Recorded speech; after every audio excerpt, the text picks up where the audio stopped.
اچھا جی، کلاس کا آغاز کرتے ہیں تاکہ جو ہے وہ ہمارے پاس آخر کے سوالات کے لیے بھی وقت بچ جائے اور ہم جو ہے اپنے موضوع کو بھی مکمل کر سکیں۔ تو بلا تاخیر آج کی گفتگو کا آغاز کرتے ہیں۔ آواز وغیرہ کی ترتیب صحیح ہے؟ اگر کوئی ڈسٹربینس ہو تو لازمی بتا دیجیے گا آپ احباب۔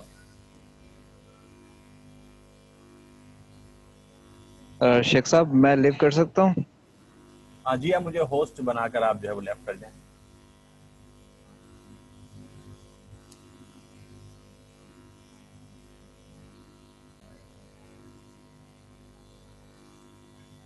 آواز میں شور ہے۔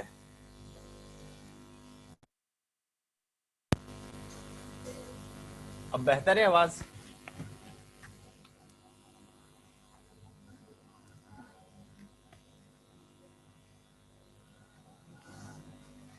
مجھے بتا دیجیے آواز بہتر ہے کہ نہیں ہے۔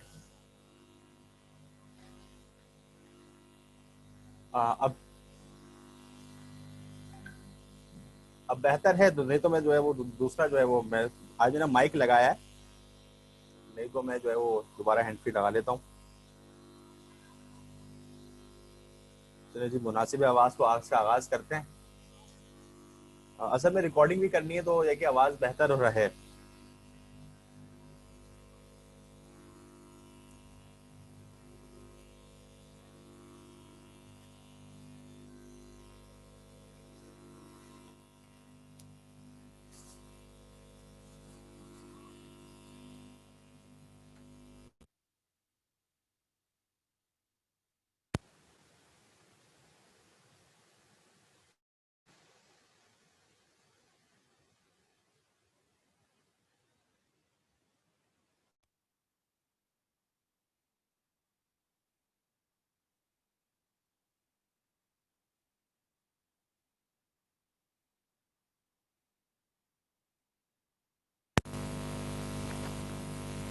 ہاں اب بہتر ہے جی۔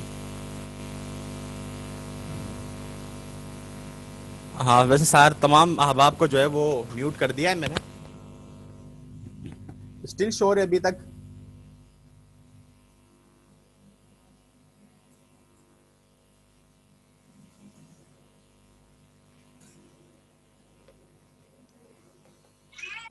چلیں جی، بہت بہت مناسب، بہت مناسب۔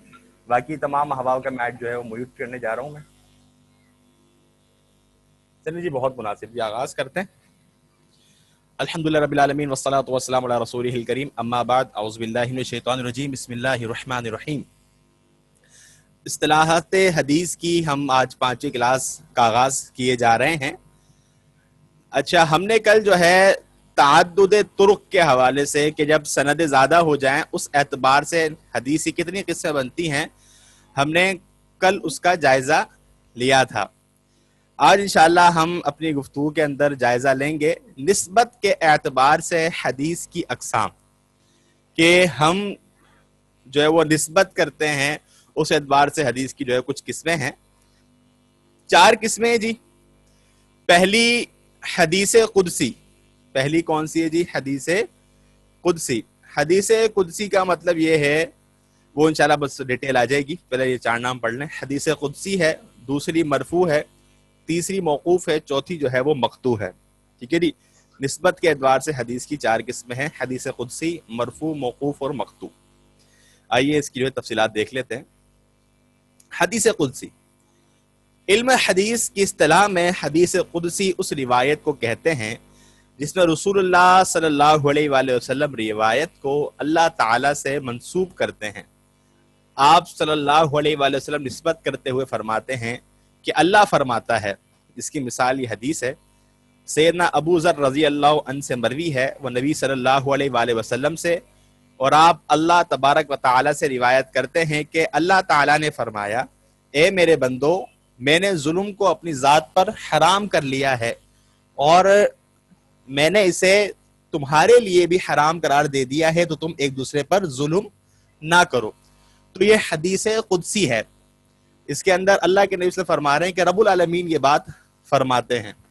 تو یہ حدیث قدسی کہلاتی ہے کہ نسبت اس بات کی کہاں ہو رہی ہے؟ رب العالمین کی طرف۔ اچھا، حدیث قدسی اور قرآن کے اندر بھی جو بنیادی فرق ہے، جو شروع کے اندر ہماری بات ہوئی، وہ یہی ہے کہ حدیث قدسی کے اندر مفہوم و معنی مضمون اللہ کی طرف سے ہوتا ہے، جبکہ وہ کلمات نبی مکرم صلی اللہ علیہ وسلم اپنے الفاظ میں بیان کر رہے ہوتے ہیں۔ اچھا جی، حدیث نمبر یہ آپ نے اچھا یاد دلایا، حدیث نمبر تھوڑا ڈھونڈنے میں وقت لگ جائے گا، انشاءاللہ اس کے حدیث نمبر میں آپ کو ارسال کر دوں گا۔ تمام جتنی بھی آگے بھی احادیث آئیں گی سب کے انشاءاللہ نمبر میں آپ کو ارسال کر دوں گا، تو آپ کو ڈھونڈنے میں آسانی ہو جائے گی، ابھی میں تلاش کروں گا تو وقت لگ جائے گا۔ اچھا جی، ایک جو ہے وہ مشہور حدیث قدسی کا بھی میں نے یہاں پر تذکرہ کیا ہے، جو کہ ہم اکثر اسٹیشن پر اور کئی پبلک پلیسز پر اس کو پوسٹر کی صورت میں لگے ہوئے دیکھتے ہیں۔ یہ حدیث آپ نے شاید پڑھی ہو، اے ابن آدم ایک میری چاہت ہے اور ایک تیری چاہت ہے، ہوگا وہی جو میری چاہت ہے۔ یہ سیم جو ہے وہ سندھ یونیورسٹی کے AC2 بلڈنگ کے اندر بھی کہیں میں لگی ہوئی دیکھی تھی، باہر کیفے کئی مختلف جگہ پر آپ کو یہ حدیث قدسی مل جائے گی۔ تو اس حدیث قدسی ان الفاظ کے ساتھ اگرچہ اس کا معنی جو ہے وہ درست ہے، لیکن ان الفاظ کے ساتھ کہیں بھی اس طرح کی کوئی حدیث موجود نہیں ہے، تو یہ بس ایسے ہی بس لوگوں نے لکھ کر منسوب کر دی ہے، جبکہ در حقیقت اس طرح کی کوئی روایت ہمیں ملتی نہیں ہے۔ اچھا جی، حدیث قدسی واضح ہو گیا، آگے چلتے ہیں جی۔ مرفوع حدیث، مرفوع اس حدیث کو کہا جاتا ہے جس کی نسبت رسول اللہ صلی اللہ علیہ وآلہ وسلم سے کی گئی ہو۔ اس حدیث میں آپ کا ارشاد، عمل اور تقریر بیان ہوتی ہے، ٹھیک ہے جی۔ ارشاد، قول، عمل، فعل، تقریر، ٹھیک ہے جی، اس کی وضاحت پہلے بھی ہو گئی ہے، ذرا یہاں بھی دیکھ لیں۔ مرفوع قولی کی مثال یہ ہے کہ صحابی یا کوئی اور یہ بیان کرے کہ رسول اللہ صلی اللہ علیہ وسلم نے فرمایا، رسول اللہ صلی اللہ علیہ وسلم نے فرمایا، تو یہ کیا کہلاتی ہے؟ مرفوع کہلاتی ہے۔ جس طرح انما الاعمال بالنیات کہ قال نبی صلی اللہ علیہ وسلم، اللہ کے نبی نے فرمایا، اعمال کا دار و مدار نیت کے اوپر ہے، تو یہ کیا ہے؟ یہ مرفوع روایت ہے، کیونکہ اس کی جو نسبت ہے، یہ جو اینڈ ہو رہی ہے، وہ کہاں پر ہو رہی ہے؟ اللہ کے نبی کریم صلی اللہ علیہ وآلہ وسلم پر، ٹھیک ہے جی۔ مرفوع فعلی کی مثال صحابی کہے یا تابعی کہے، یہ بھی آگے وضاحت آئے گی انشاءاللہ۔ یہ کہ مرفوع فعلی کیا ہے کہ اللہ کے نبی صلی اللہ علیہ وسلم کا فعل، کہ صحابی بیان کریں کہ میں نے اللہ کے نبی صلی اللہ علیہ وسلم کو مسح کرتے ہوئے دیکھا، میں نے آپ صلی اللہ علیہ وسلم کو جو ہے جب دیکھا تو آپ نے سر کے اوپر جو ہیلمٹ پہنا ہوا تھا، جو ہم نے کل حدیث پڑھی، لوہے کا خوت پہنا ہوا تھا، تو اس طرح آپ کے وضو کی ترتیب صحابی بیان کرے کہ میں نے آپ کو دیکھا کہ آپ وضو فرما رہے تھے، میں نے آپ کے اس عمل کو دیکھا۔ الغرض یہ کہ آپ کا عمل جو بیان کیا جا رہا ہے وہ مرفوع فعلی اس کو کہا جاتا ہے۔ نمبر 3 پر ہے مرفوع تقریری، کہ حضور صلی اللہ علیہ وآلہ وسلم کے سامنے کوئی کام کیا جائے اور آپ اس سے منع نہ فرمائیں۔ اس کی مثال صحیح مسلم کی وہ روایت ہے کہ ایک صحابی رسول کو آپ نے دیکھا کہ جو فجر کی نماز کے بعد، فرض نماز کے بعد 2 رکعت نماز ادا کر رہے تھے، تو آپ صلی اللہ علیہ وسلم نے ان سے معلوم کیا کہ آپ یہ 2 رکعت کیوں پڑھ رہے ہیں، تو انہوں نے جواب دیا کہ میری شروع والی 2 سنتیں رہ گئی تھی جو میں فرض کے بعد ادا کر رہا ہوں، تو آپ صلی اللہ علیہ وسلم نے اس پر خاموشی اختیار کی۔ البتہ اس چیز پر جو ہے فقہا کا اختلاف ہے، وہ الگ بحث ہے، لیکن یہ روایت صحیح مسلم کے اندر موجود ہے۔ اللہ کے نبی صلی اللہ علیہ وسلم کی ذمہ داری ہے کہ آپ کا یہ فرض ہے کہ آپ تزکیہ نفس کریں۔ آپ کے سامنے کوئی کام ہو رہا ہے اور وہ کام درست نہیں ہو رہا، تو آپ کی ذمہ داری ہے کہ اس کو درست کریں، اس کی تصحیح فرمائیں۔ تو آپ صلی اللہ علیہ وسلم کی موجودگی میں جو بھی کام کیا جاتا تھا، اگر وہ کام درست نہیں ہوتا تو آپ اس کو فوراً روک دیا کرتے تھے، فوراً ٹوک دیا کرتے تھے۔ تو یہ آپ کی جو ہے ذمہ داری آپ کے فرائض نبوت میں سے ایک ہے۔ تو مرفوع تقریری اس حدیث کو کہ آپ کے سامنے کام کیا گیا، آپ نے خاموشی اختیار کی۔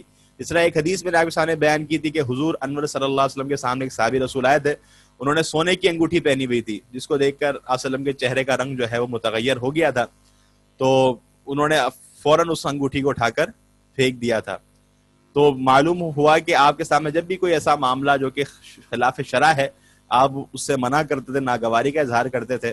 اگر وہ کام مناسب ہوتا، درست ہوتا، تو آپ اس پر خاموشی اختیار کیا کرتے تھے، ٹھیک ہے جی۔ مرفوع جو یعنی کہ سند کا اینڈ کہاں پر ہو رہا ہے؟ اللہ کے نبی صلی اللہ علیہ وسلم تک، اس کی 3 جو ہے وہ اقسام ہیں، ان کی وضاحت ہو گئی ہے۔ حدیث قدسی، مرفوع۔ اب تیسری چیز جی ہم آتے ہیں اس پر، موقوف روایت۔ موقوف وہ روایت ہوتی ہے جس میں کسی قول، فعل یا تقریر کی نسبت صحابی رسول صلی اللہ علیہ وسلم کی طرف کی جائے، ٹھیک ہے جی۔ کہ جو ہے صحابی رسول اس جو ہے وہ اس بات تو کر رہے ہوں یا تابعی فرمائے کہ میں نے صحابہ کرام کو یہ کام کرتے ہوئے دیکھا ہے. اچھا جی، جیسے کہ یہ میں نے مثالیں نقل کی ہیں. مفعول موقوف قولی کی مثال صحیح بخاری کی روایت سیدنا علی بن ابی طالب رضی اللہ تعالیٰ عنہ نے فرمایا لوگوں سے وہی حدیث بیان کرو جسے تم جانتے ہو، کیا تم اللہ اور اس کے رسول سے جھوٹ منسوب کرو گے؟ تو یہ حدیث کیا ہے کہ اللہ کے نبی صلی اللہ علیہ وسلم کے متعلق جو ہے جھوٹ منسوب کرنے کے متعلق حضرت علی رضی اللہ تعالیٰ عنہ کا قول جو ہے موجود ہے. یہ قول جو ہے وہ موقوف روایت کہلاتا ہے، موقوف قولی. دوسری موقوف فعلی کہ صحابہ کرام کا کوئی عمل تابعی نقل کرے، کہ سیدنا ابن عباس رضی اللہ عنہما نے بیان فرمایا کہ تیمم کی حالت میں امام بخاری رحمۃ اللہ علیہ نے حضرت عبداللہ بن عباس کا عمل نقل فرمایا کہ انہوں نے تیمم کر کے نماز کی امامت فرمائی. ٹھیک ہے جی، جب پانی موجود نہ ہو، قابل استعمال نہ ہو، تو اس صورت میں انسان تیمم کر سکتا ہے، اور جب تیمم کر لیا تو وہ نماز پڑھ بھی سکتا ہے، پڑھا بھی سکتا ہے. تو یہ یہاں پر حضرت عبداللہ بن عباس رضی اللہ تعالیٰ عنہ کا عمل جو ہے معلوم ہو گیا ہے.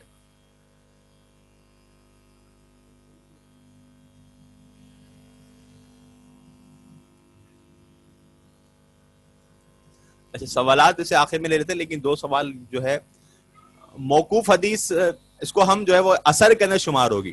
موقوف حدیث کو ہم اثر کہتے ہیں. اثر چونکہ ایک جامع لفظ ہے، اس میں موقوف بھی آ جاتا ہے اور مقطوع بھی آ جاتا ہے. اس کی وضاحت انشاءاللہ آگے آ رہی ہے.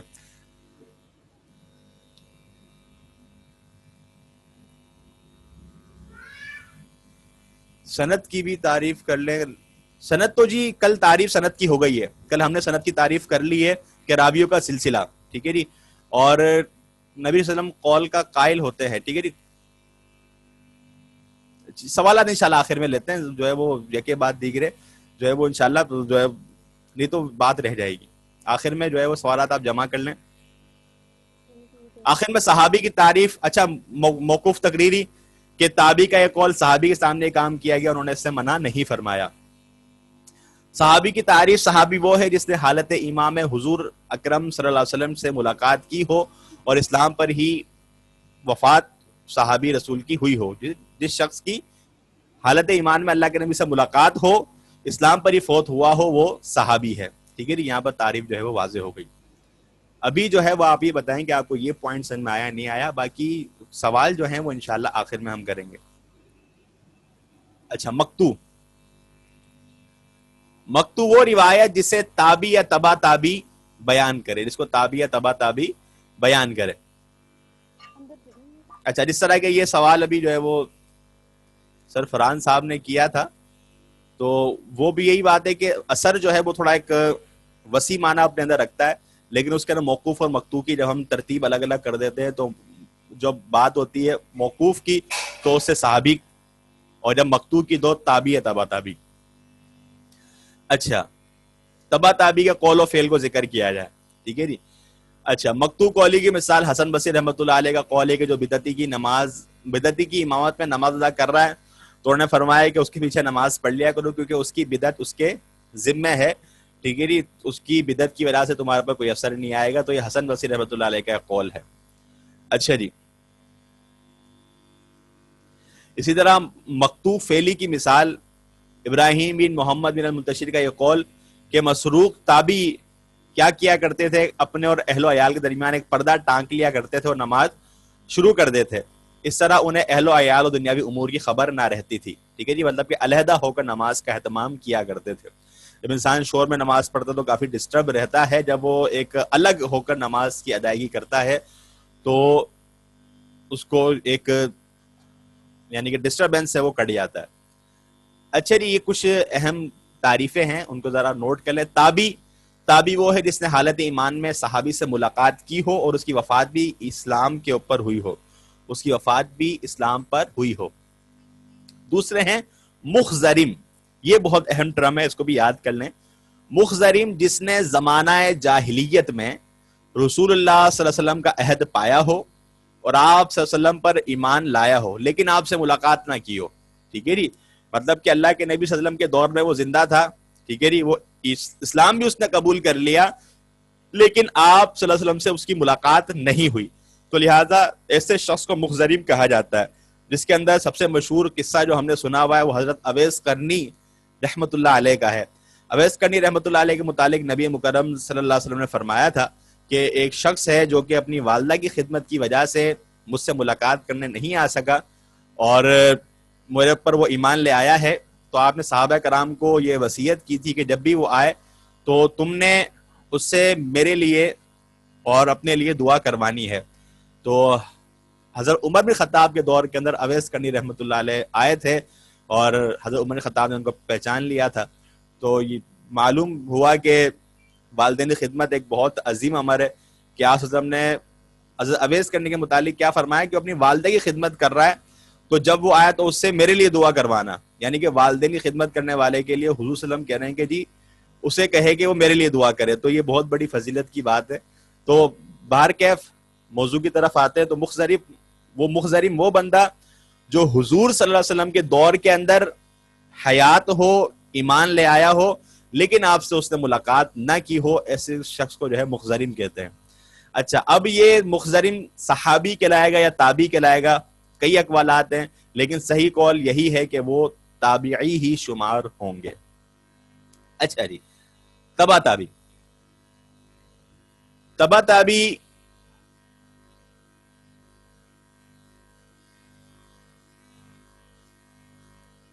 تبا تابی وہ ہے جس نے حالت امام تابعی سے ملاقات کی ہو اور وہ اسلام پر ہی فوت ہوا ہو، ٹھیک ہے جی، تبا تابی جس نے تابعی سے ملاقات کی ہو۔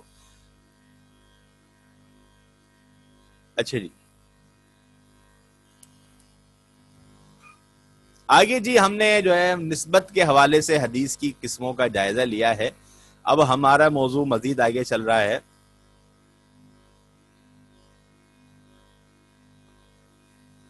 حضرت عمر بن خطاب حضرت اویس کرنی کے پاس گئے تھے، میرے ناقص علم کے متعلق حضرت اویس کرنی آئے تھے، بارکیف جو ہے وہ میرے خیال سے جو مجھے یاد آ رہا ہے حضرت اویس کرنی ہی حضرت عمر خطاب کے پاس آئے تھے، اور ان کی جو تعداد ہے نا مخزرم کی وہ تقریباً 22 بیان کی گئی ہے۔ یہ مسجد نبوی کے اندر درس دیتے ہیں، مدینہ یونیورسٹی کے مدرس ہیں، اور ان کا نام ہے ڈاکٹر عبد المحسن العباد، ان کا مشہور انہوں نے کتاب بھی لکھی ہے اصول حدیث پر کہ اطیب المن فی علم المصطلح کے اوپر، تو انہوں نے اس کے اندر لکھا ہے کہ 22 کے قریب مخزرین کی جو ہے وہ تعداد ہے۔ اچھا جی، حدیث کی تقسیم قبول و رد کے اعتبار سے، ٹھیک ہے جی، حدیث کی تقسیم قبول و رد کے اعتبار سے، تو محترم آپ کی بات بھی جو ہے وہ میں مزید مجھے جو یاد آ رہا ہے، اگر اس طرح بھی ہے اس طرح بھی ہے، بات یہ کہ اللہ کے اصل جو ہمارا جو اس وقت موضوع ہے وہ یہی ہے کہ حضرت اویس کرنی رحمۃ اللہ علیہ مخزرم ہے۔ فقہ جعفریہ میں حدیث کی تقسیم، سوال انشاءاللہ آخر میں، ویسے جو ہے وہ میں جب چیٹ باکس کھولتا ہوں سوال آ ہی جاتے ہیں، تو فقہ جعفریہ کے اندر یہی ترتیب ہے، بس ان کے یہاں پر ایک آگے بات آ رہی ہے تو اس میں وضاحت کروں گا میں۔ حدیث کی تقسیم قبول و رد کے اعتبار سے، قبول و رد کے اعتبار سے حدیث کی دو قسمیں ہیں، مقبول اور غیر مقبول، ٹھیک ہے جی، حدیث دو طرح کی، ایک طرح کو قبول کیا جائے گا اور ایک طرح سے جو ہے وہ ایک کو قبول نہیں کیا جائے گا۔ قبول و رد کے اعتبار سے حدیث کی دو قسمیں ہیں، مقبول اور غیر مقبول۔ آ جائیں جی آگے، یہ آپ کو ساری چیز سمجھ میں آگے نا، منسوب الیہ والی، اس میں کوئی معاملہ ہو تو بتا دیں تاکہ ریپیٹ ہو جائے، نہیں تو اب جو ہے وہ موضوع آگے کروٹ لے رہا ہے، ٹھیک ہے جی، اگر کوئی سوال ہو تو وہاں سے یوں پوچھ، یہ بتا دیں کچھ سمجھ میں نہ آئی ہو تو، سوال تو بہت ہیں وہ انشاءاللہ آخر میں لیتے ہیں۔ جی جی بہتر ہو گیا، اچھا جی، مقبول اور غیر مقبول۔ مقبول، مقبول اس حدیث کو کہا جاتا ہے جس، چلیں ماشاءاللہ جی کلیئر ہو گیا، جس کو بیان کرنے والے تمام راوی محدثین کے صداقت کے معیار پر پورا اترے ہیں، ٹھیک ہے جی، محدثین نے ایک معیار سیٹ کیا ہوا ہے، اور وہ معیار کیا ہے وہ ہم ابھی پڑھ رہے ہیں، ٹھیک ہے جی، سیٹ کیا ہوا ہے، جو اس معیار پر اترتا ہے اس کی روایت جو ہے وہ قابل قبول ہے، اس حدیث پر ائمہ سنت کے نزدیک عمل واجب ہوگا، ٹھیک ہے جی، تو کچھ معیار سیٹ ہیں، معیار کا جائزہ لیتے ہیں۔ مقبول حدیث کی دو قسمیں ہیں، صحیح اور حسن، صحیح اور حسن۔ اچھا جی، آگے چلتے ہیں ہم صحیح اور حسن کے حوالے سے۔ صحیح حدیث، صحیح حدیث وہ ہوتی ہے جس میں 5 شرطیں جمع ہوں. صحیح حدیث وہ ہوتی ہے جس میں 5 شرطیں جمع ہوں. شرطیں جو ہے وہ ذہن میں اب بٹھا لیجئے. ٹھیک ہے جی. پہلی شرط، سند متصل ہو. سند کیا ہو؟ متصل ہو. ہم نے کل وہ سند دیکھی تھی، آپ کو یاد ہوگا. ٹھیک ہے جی. وہ بھی انشاءاللہ آگے میں نے مثال بیان کی، اس کے اندر بھی یہ بات آ جائے گی. چلیں پہلے تو ان 5 پوائنٹس کو یاد کریں. پہلا پوائنٹ، سند متصل ہو. سند کیا ہو؟ متصل ہو. مطلب کہ سند کے اندر سارے راوی ہوں، کہیں سے کوئی بندہ کوئی راوی غائب نہ ہو. ٹھیک ہے جی. دوسری چیز، راوی جتنے بھی حدیث کے ہیں، جتنے بھی نیریٹرز ہیں، ٹھیک ہے جی، سب کے سب کیا ہوں؟ عادل ہوں. عادل کسے کہتے ہیں؟ کہ وہ ان کے اندر کوئی بد کرداری نہ پائی جائے. ٹھیک ہے جی. وہ معاشرے میں قابل عزت سمجھے جائیں، کوئی بد کرداری ان کے اندر موجود نہ ہو. ٹھیک ہے جی.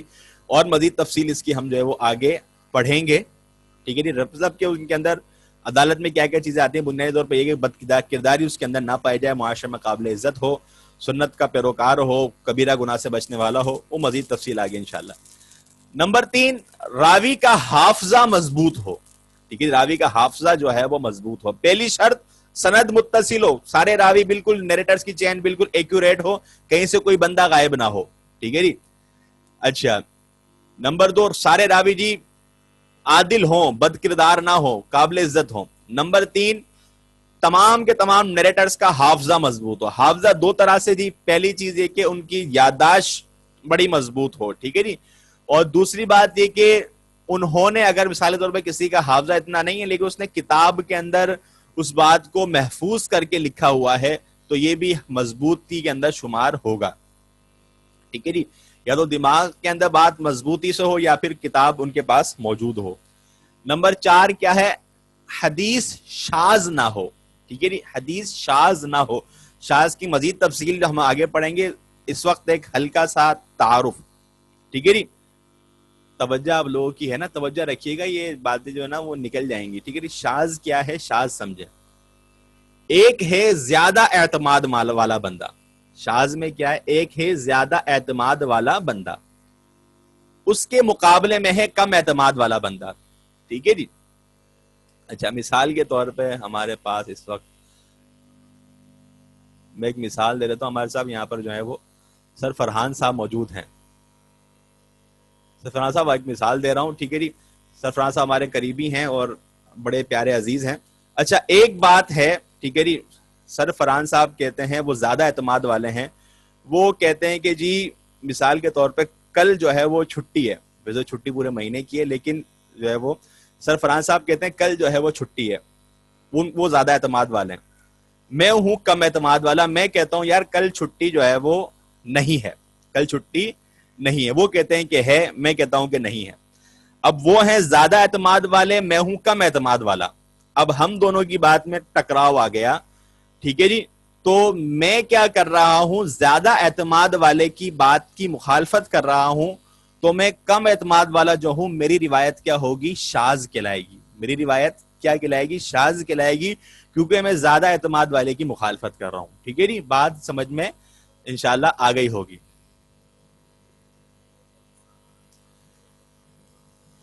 ٹھیک ہے جی. کم اعتماد والا زیادہ اعتماد والے کی جب مخالفت کرتا ہے تو کم اعتماد والے کی روایت کیا ہوتی ہے؟ شاذ ہوتی ہے. تو روایت شاذ نہ ہو.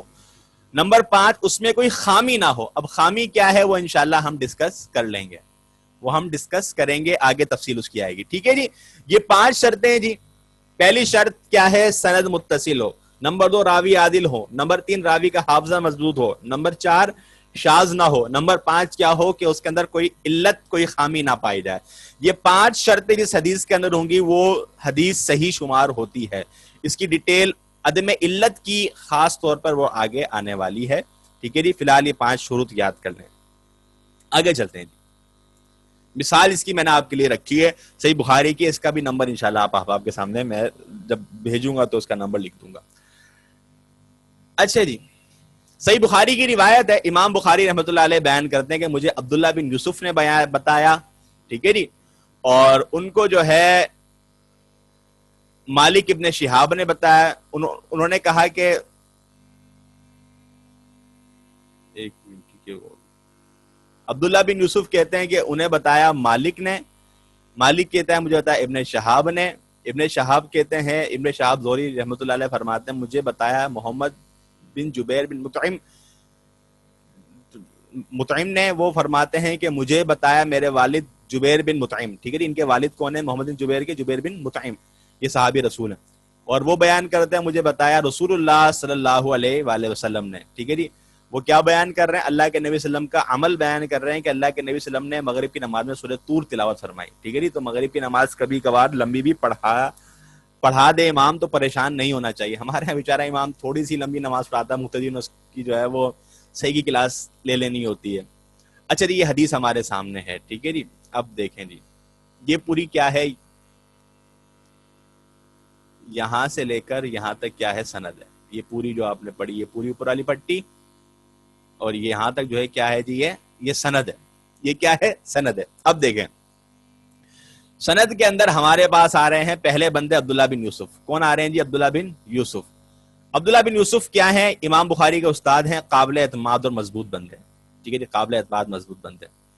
ان کے استاد ہیں امام مالک، موطا امام مالک والے، مالک بن انس ہیں، محدث بھی ہیں، تبع تابعی بھی ہیں، ٹھیک ہے جی، مطلب کہ کوئی شک نہیں، ایکوریٹ بندے ہیں، بہترین۔ ان کے استاد ہیں ابن شہاب زہری، ٹھیک ہے جی، اور یہ کیا ہیں؟ یہ تبع تابعی ہیں، ٹھیک ہے جی۔ اچھا، اور ان کے یہ بھی یعنی کہ حافظہ ان کا بالکل ایکوریٹ ہے اور قابل اعتماد بندے ہیں۔ ان کے استاد تابعی محمد نام کے، ٹھیک ہے جی، یہ بھی ایکوریٹ ہیں، بہترین ہیں۔ اس کے علاوہ آخری جو ہیں وہ جبیر بن مطعم صحابی ہیں، وہ بھی بالکل پرفیکٹ صحابہ کرام عادل ہیں، اور رسول اللہ صلی اللہ علیہ وسلم سے جو ہے وہ روایت لے رہے ہیں۔ الغرض یہ کہ یہ پوری کی پوری جو سند ہے وہ متصل ہے، ٹھیک ہے جی۔ متصل کا مطلب کیا ہے؟ مالک، امام مالک رحمۃ اللہ علیہ کے شاگرد عبداللہ بن یوسف ہیں، ابن شہاب کے شاگرد امام مالک ہیں، محمد بن جبیر کے شاگرد ابن شہاب زہری ہیں، اور جبیر بن مطعم کے بیٹے محمد ہیں جو کہ ان سے روایت نقل کر رہے ہیں۔ یہ ساری باتیں ہمیں کہاں مل جائے گی؟ اسماء و رجال کی کتب کے اندر، ٹھیک ہے جی۔ تو اب الغرض یہ کہ پوری کی پوری سند ایکوریٹ ہے۔ ہمیں یہ پتہ کیسے چلتا ہے؟ وہ ایسے چلتا ہے کہ جب ہم اسماء و رجال کی کتاب میں عبداللہ بن یوسف کا تذکرہ نکالیں گے تو ہمارے پاس یہ ساری ڈیٹیل آ جائے گی، یہ کب پیدا ہوا، اس کی وفات کب ہوئی ہے، اور وفات جو ہے وہ ہوئی ہے، اس کے علاوہ ان کے اساتذہ کون کون ہیں، ٹھیک ہے جی۔ تو اساتذہ کے نام پتہ چل جائے گا، امام مالک ان کے استاد ہیں، اور ان کا زمانہ بھی سیم ہے، ٹھیک ہے جی۔ جب امام مالک حدیث بیان کرتے تھے تب یہ زندہ تھے اور ہوش و حواس کے اندر تھے، حدیث سنا کرتے تھے۔ الغرض یہ کہ ساری تفصیل پوری کی پوری سند جو ہے وہ متصل ہے، اس کے اندر کہیں بھی انقطاع نہیں ہے، یہ حدیث صحیح ہے، اس کی سند متصل ہے، راوی کہیں بھی گرا ہوا نہیں ہے، سارے راوی عادل ہیں، مضبوط حافظے کے مالک ہیں، یہ روایت نہ تو شاذ ہے، ٹھیک ہے جی، اور اس کے اندر کہیں کوئی خفیہ علت بھی نہیں ہے، کوئی خفیہ علت بھی نہیں ہے، ٹھیک ہے جی۔ بات سمجھ میں آ گئی ہوگی انشاءاللہ، امید کرتا ہوں، نہیں تو سوال جو ہے وہ کر لیتے ہیں۔ میرے خیال سے ایک بات آگے رہتی ہے، چلیں جی، وہ کتب جن میں ضعیف احادیث نہیں ہے، جس میں امام بخاری رحمۃ اللہ علیہ کی صحیح بخاری ہے، جس کا جو پورا نام ہے وہ ہے الجامع المسند الصحیح المختصر من امور رسول اللہ صلی اللہ علیہ وسلم وسننہ وایامہ، یہ صحیح بخاری کا پورا نام ہے، یہ صحیح بخاری کا پورا نام ہے۔ یہ سوال جو ہے وہ کس نے کیا تھا؟ غالباً جو ہے وہ حافظ زبیر رحمۃ اللہ علیہ نے مجھ سے کیا تھا، کسی نے کیا تھا، یہ جو ہے وہ جب میں گیا تو کہا کہ اس کا جو ہے پورا نام آپ بتائیں، تو یہ کہ یہ پورا نام جو ہے یاد کر لیں اگر یاد ہو جائے، باقی یہ جو ہے صحیح بخاری تو یاد ہی ہے سب کو، صحیح بخاری، صحیح مسلم اور صحیفہ حمام بن منبہ، ان کے اندر کوئی ضعیف روایت نہیں ہے، ان کے اندر صحیح روایات ہی موجود ہیں، ٹھیک ہے جی۔ تو حسن پڑھ لیں، میں سمجھتا ہوں حسن صحیح کے جیسا ہی ہے۔ اچھا جی، پہلے سوالات جو ہے وہ تذکرہ، اچھا جی، یہ فقہ جعفریہ والا سوال جو آپ نے کیا تھا، دیکھیں یہ جو شرط ہے نا 5، فقہ جعفری والا ایک شرط اور لگاتے ہیں، چھٹی شرط، وہ چھٹی شرط کیا ہوتی ہے کہ اس راوی کا فقہ جعفریہ سے تعلق ہونا بھی ضروری ہے، ٹھیک ہے جی، یہ ایک چھٹی شرط وہ لگاتے ہیں، باقی یہی شروط وہ مانتے ہیں، ٹھیک ہے جی۔ اچھا، سوالات لے لیتے ہیں، باقی آخر میں حسن پڑھ لیں گے اگر بچ گیا وقت ہمارے پاس۔ اچھا، ایک جو فقہ جعفری والی بات ہو گئی، اس کے علاوہ ایک سوال یہ تھی کہ سند کی بھی تعریف کریں، سند تعریف کل ہو گئی تھی۔ اچھا، اللہ کے نبی صلی اللہ علیہ وسلم کا جو قول کا جو قائل ہے وہ صحابی رسول ہے، تو اس کو بھی سند کے اندر جو ہے وہ شامل کیا جائے گا۔ اس کے علاوہ ایک مرسل صحابی کی بحث آئے گی، اس کو بھی انشاءاللہ ہم دیکھ لیں گے۔ باقی جو کال کا قائل ہے اس کو ذکر کیا جائے گا. بالکل جی.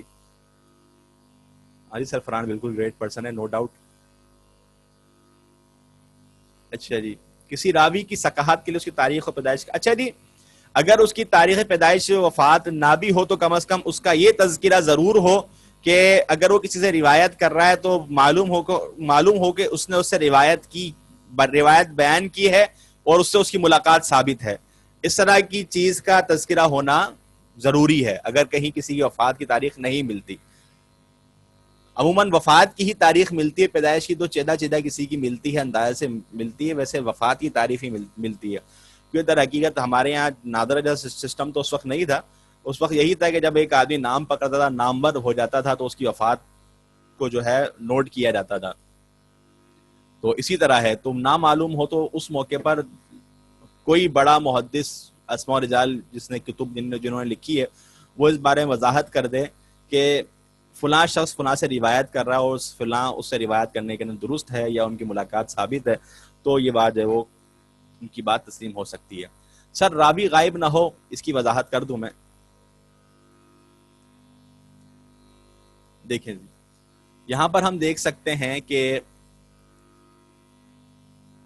یہ آپ کے پاس اسکرین شو ہو رہی ہوگی. عبداللہ بن یوسف کے استاد کون ہے؟ امام مالک. ٹھیک ہے جی, امام مالک کے استاد کون ہے؟ ابن شہاب. ٹھیک ہے جی, اب بات سمجھیں. اب عبداللہ بن یوسف کے استاد کون ہے؟ امام مالک. ٹھیک ہے جی, اور امام مالک کے ابن شہاب ہیں. ٹھیک ہے جی, تو عبداللہ بن یوسف نے ابن شہاب سے حدیثیں نہیں سنی بلکہ مالک سے سنی ہے. بلکہ کس سے سنی ہے؟ امام مالک رحمت اللہ علیہ سے.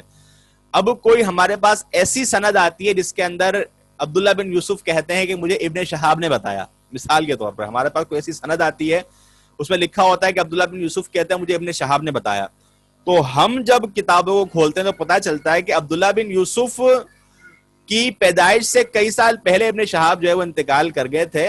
عبداللہ بن یوسف کے استادوں میں تو کہیں ابن شہاب کا نام ہی نہیں ہے.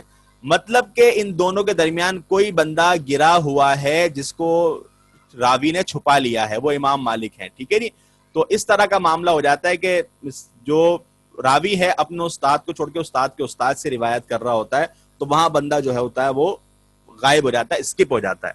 ٹھیک ہے جی, جیسے مثال کے طور پر میں کہوں کہ میں نے جو ہے وہ ہمارے ڈپارٹمنٹ جو کے اندر ہوتے تھے ثناء اللہ بھٹو صاحب, میں کہوں کہ جی ثناء اللہ بھٹو صاحب سے میں نے فلاں مضمون پڑھا تھا جب میں ایم اے کر رہا تھا, تو آپ کہیں یار جب آپ ایم اے کرنے کے لیے آئے تھے تب تو وہ ریٹائر ہو گئے تھے, تو آپ ان کے شاگرد کیسے بن گئے؟ تو اس طرح کیا ہوتا ہے کہ انقطاع اس طرح آ جاتا ہے کہ راوی کہتا ہے میں نے اس سے سنا ہے لیکن اس نے سنا نہیں ہوتا, اس سے بات کہیں نہ کہیں خراب ہوتی ہے.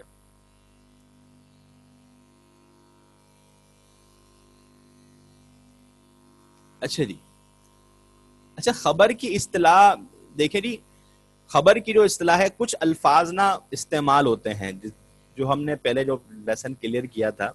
اثر ہے, خبر ہے, حدیث ہے. ہم حدیث کو بھی اثر کہہ سکتے ہیں, حدیث کو بھی ہم جو ہے وہ خبر کہہ سکتے ہیں کیونکہ ان کے معنی میں وسعت پائی جاتی ہے.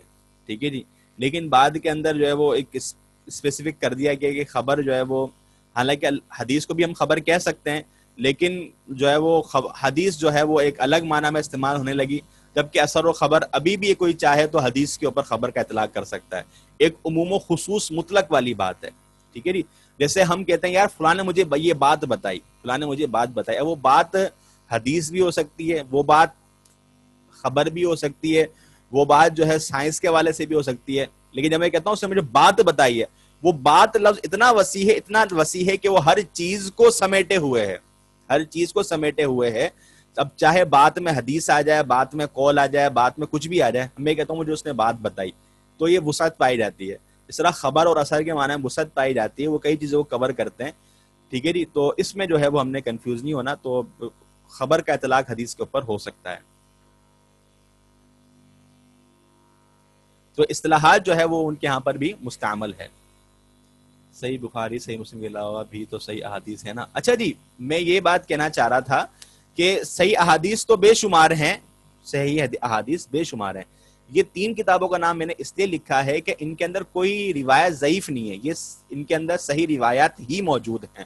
باقی جتنی بھی احادیثی کتب ہیں, صحیح بخاری صحیح مسلم کے علاوہ سنن ترمذی ہے, سنن نسائی ہے, سنن ابن ماجہ ہے, اور اس کے علاوہ مسند احمد ہے، سنن دارمی ہے، اور بے شمار ایک مجموعہ ہے، ان کے اندر صحیح اور ضعیف دونوں قسم کی احادیث موجود ہیں، دونوں طرح کی احادیث ان کے اندر موجود ہیں۔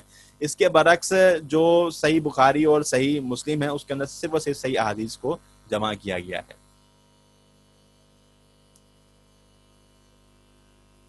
اچھا جی، یہ خبر واحد کے قبول کرنے کے اندر اختلاف پایا جاتا ہے، جو اسے ہم نے بات کی تھی۔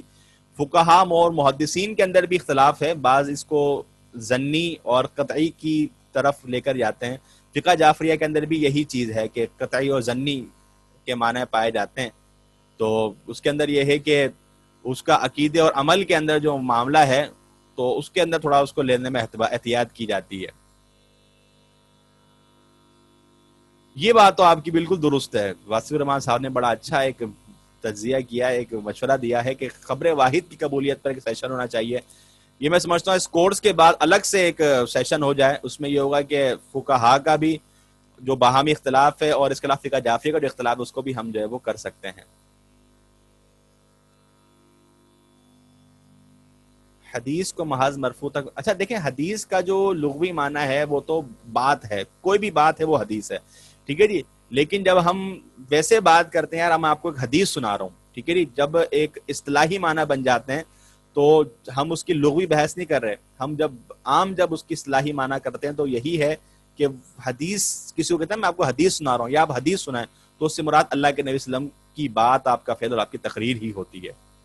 تو اصطلاحی طور پر اس کو ہم دیکھیں گے۔ تو یہ مرفوع تک محدود جو ہے وہ ہوا ہے، ہم اس کو کریں نہ کریں